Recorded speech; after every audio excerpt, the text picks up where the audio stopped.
Like those filler words, like we all use them when we speak. They're, practically like the worst, man.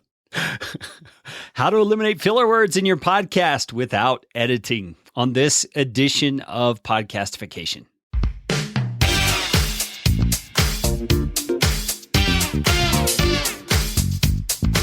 My name is Kerry Green, and I am the client happiness guy at podcastfasttrack.com, and this is Podcastification.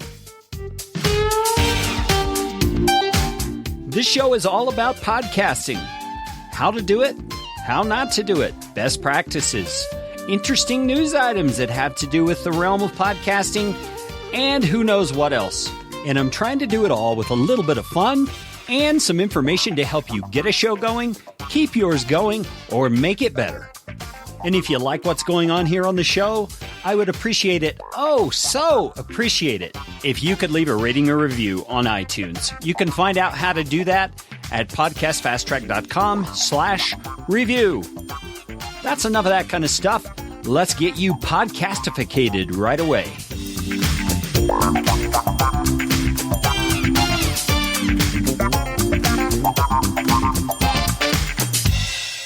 Almost every person who speaks uses filler words of one kind or another. It's mostly done out of habit and without us even realizing that we're doing it. And when it comes to your podcast, those filler words can really become like irritating to your those people who listen to your show. So how do you cut out those habitual filler words? Well, that's what this episode is all about. Most of you don't know my whole story, and that's okay, but I'm about to fill you in on some of it. You see, for almost 20 years, I spent my life serving as a pastor in a local church. Now, the only reason that's important is that if you add up all the times I've spent in front of audiences, speaking, teaching, preaching, leading meetings, and all that kind of stuff, it's probably pretty close to the amount of words a woman uses in one day. No, there's research on that, I guarantee you.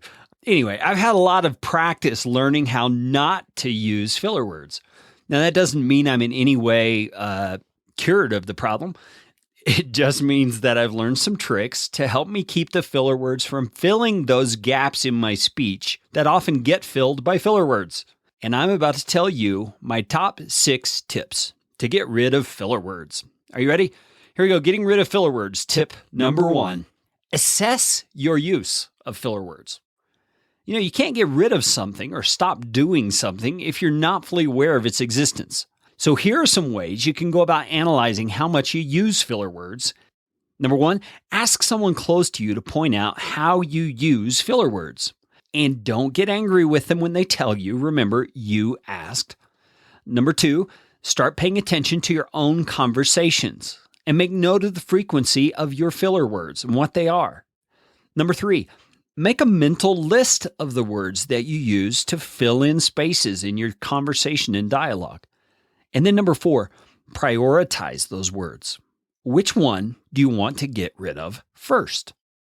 Make a choice and file it away in your brain as the first candidate for your filler word elimination project, which I'm going to walk you through in just a minute. Now, once you've got all that figured out, you're ready to move on to tip number 2. Tip number 2 is this. Take a moment to understand the reasons behind your filler words. It's obvious that we don't use filler words because they're needed. So why do we use them? Well, I found 3 reasons. First of all, at times, our brains need time to catch up with our mouths. We just get talking way too fast. And our brains need the time to formulate the next sentence. So we throw in a filler word. The second reason we might use a filler word is that we use them to communicate that we're still thinking.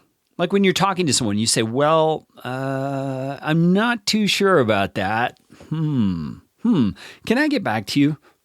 You see, I used all those filler words to communicate to the person I'm speaking with that I'm not done thinking. I still have more to say. And with a podcast, that doesn't always apply unless you're doing a guest interview. So you need to be aware of that.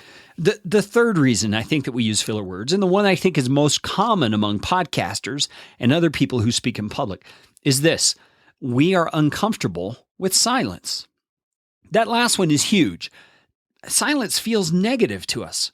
especially if we're the one providing the content that everyone else is supposed to be listening to, like in a speech or in a podcast. But the reality is that silence is not a negative thing. When it's appropriately timed and it's placed in the right place, like that one, silence is served to keep attention and to accentuate what we're saying. Now, we're going to focus on that a little more in a minute, but let's move on to tip number 3 right now. Tip number 3, prepare more. I learned this one in my own public speaking experience. It's like a math or science formula where one side of the equation always balances out the other. So there's 2 different ways you could say the equation. More preparation equals less filler words. Less preparation equals more filler words. It's always going to be that way. So ask yourself, how prepared am I? Now, I'm not suggesting that you script out every word of your podcast so you don't have any filler words. Though I have talked about some possible advantages to doing that, and that was in episode 7, which you can find by going to www.podcastfasttrack.com/podcastscript. What I am suggesting is that you feel entirely comfortable with the content you are going to be presenting. So know it, understand it, backwards and forwards. The better you know what you're talking about, the less you'll use filler words. And what if it's a guest interview? You can't be completely prepared in that case, can you? Well, that's where the next tip comes in. Tip number 4, accept that pausing is okay. Like I mentioned earlier, allowing some space between phrases or sentences, and even within sentences, can serve your communication better in many cases. We've all heard the phrase dramatic pause. That's the point of what I'm saying here. Every person who is a public communicator has to recognize that none of us speaks nonstop with no pauses. Unless you're like an 8-year-old girl. None of us are expected to speak that way.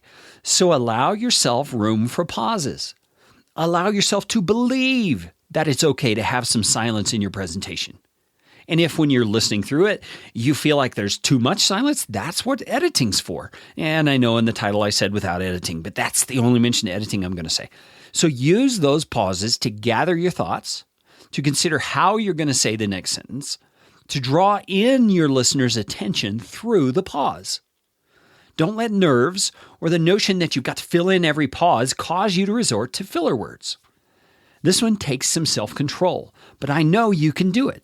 And I believe that if you take the time to learn how to use pauses, you can make your communication even better. I found a great resource that teaches you kind of how to use pauses, and it's at the changingminds.org website. You can find the direct link to it in this episode of the show notes for this episode. This episode of the show notes for this episode. Yeah, that's what I just said. In the show notes for this episode. And that's at podcastfasttrack.com/filler words. All right, let's move on to the next tip. Tip number 5. Slow down. Many public speakers, especially those new to the role of public speaking, speak far too fast. There's something about the setting and the pressure and the adrenaline that gets our mouths moving faster than our brains can formulate good sentences. We talked about this a little bit already. You see, when that happens, our brain has to do something while it's figuring out what to say next. And since we're supposed to be speaking, a lot of the times our brain will make us continue speaking, but we speak filler words then. That's where they slip right in. Now, an easy solution for much of that is simply to slow down. Consciously learn to speak more slowly, more deliberately. You'll find the need for filler words will vanish most of the time when you do. All right, tip number 6. Start your filler word elimination project. So you remember back in tip number 1, I mentioned this filler word elimination project, and I suggested you decide on the one filler word you want to eliminate first. Maybe it's or like or something like that. Okay, you pick it out, and this is where that word is going to come into play. I want you to begin consciously listening for your use of that word, both in presentations like a podcast and in everyday speech. Now, whenever you hear it escape your lips in the course of everyday speech, pause, take a deep breath while you're setting your mind on not using that word, then restate the sentence or sentences without the filler word. As you do, you're going to be building a habit of not using that word, and you're going to set your mind to deliberately avoid that word. In other words, reinforce your desire not to say the word through making a conscious determination that that word will not victimize your communication. Now, that may sound a little woo or strange, but it works. Your mind is a powerfully effective tool in developing new patterns for your life. I mean, think about it. That's how you got into the habit of using filler words in the first place. Your mind subconsciously inserted them into your speech patterns without you even being aware of it. So just think how quickly you might be able to get rid of filler words if you consciously work on it. Now, that's my 6 tips for getting rid of filler words. Let me say one other thing. Don't stress out about it. Don't think your podcast audio is unpublishable just because you've got some filler words in there. It's not that big of a deal. It makes you sound more natural and more human, actually. But if you work on eliminating filler words, you'll come across much more professional, and I guarantee you, your listeners will enjoy your episodes more. So I've got 3 calls to action for you from this episode. Number 1, do you have any tips that you've discovered that have helped you get rid of filler words? If so, I'd love to hear them. So go on over to the show notes page at podcastfasttrack.com/filler words.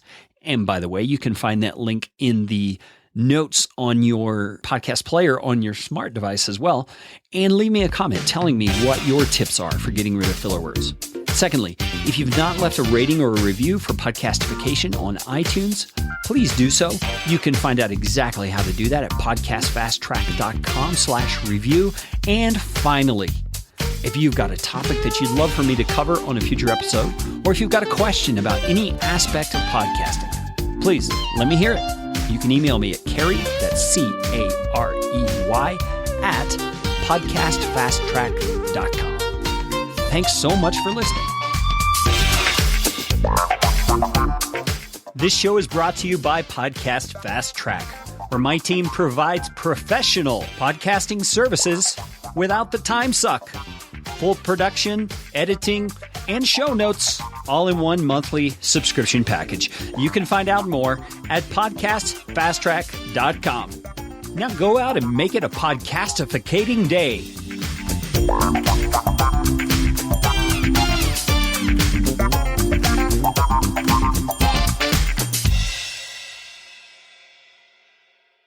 And tip number 2 is this. Man, if I could talk without filler words, it'd be helpful.